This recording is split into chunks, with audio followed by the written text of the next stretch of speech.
I'm going to have my stand at Atomicon 2025 the 13th and 14th of September. It's a small anime convention only starting this year in my region. I couldn't dream of a better opportunity to try out an artist alley for the first time, and I'll try to show you my process to get there.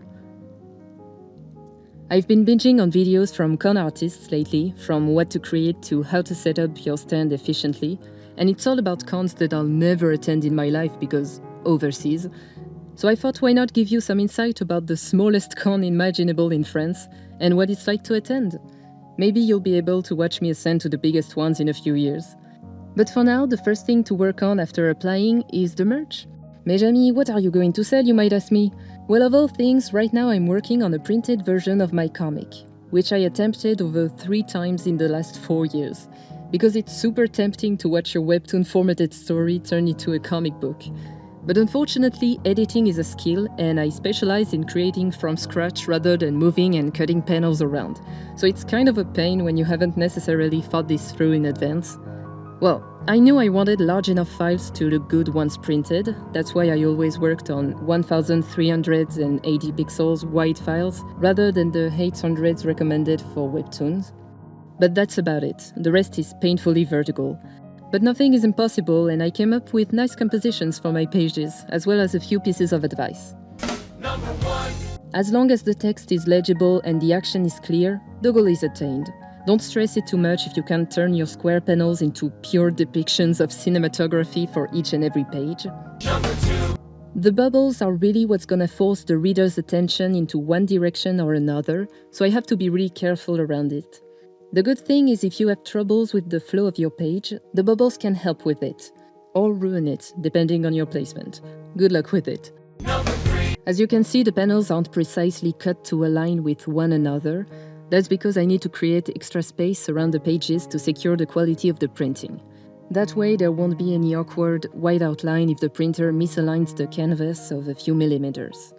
Every graphic design student knows about it. That's the first thing to think about when you're preparing a file for printing. You can see that I run into some issues regarding the limits of certain panels, and so will you if you're in the same situation as me. Unfortunately, you might have to redraw parts of it in order to complete the image. It's a bit more time consuming, but it can be really worth it to obtain a nice result.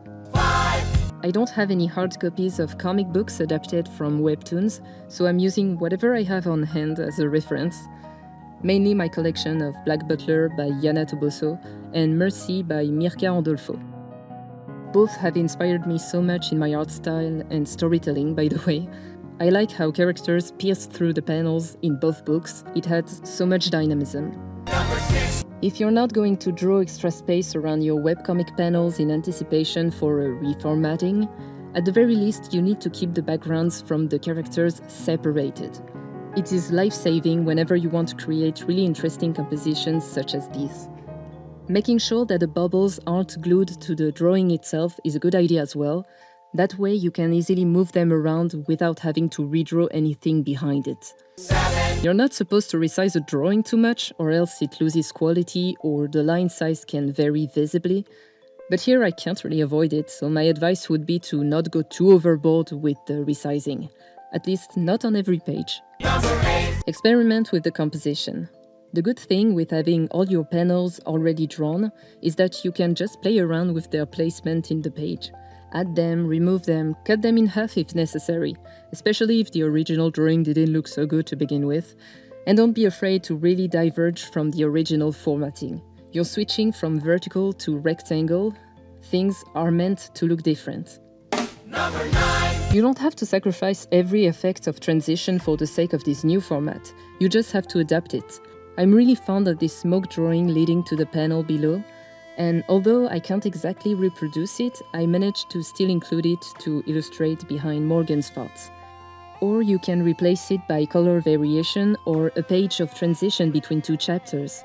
Once again, looking at references can help. And last point, if you want to have a better idea of what the final image will look like once printed, switch the color profile from RGB to CMYK. That's the standard for printing. I hope you found some useful tips, and you can follow me for more updates on my journey and what I learned along the way. Au revoir!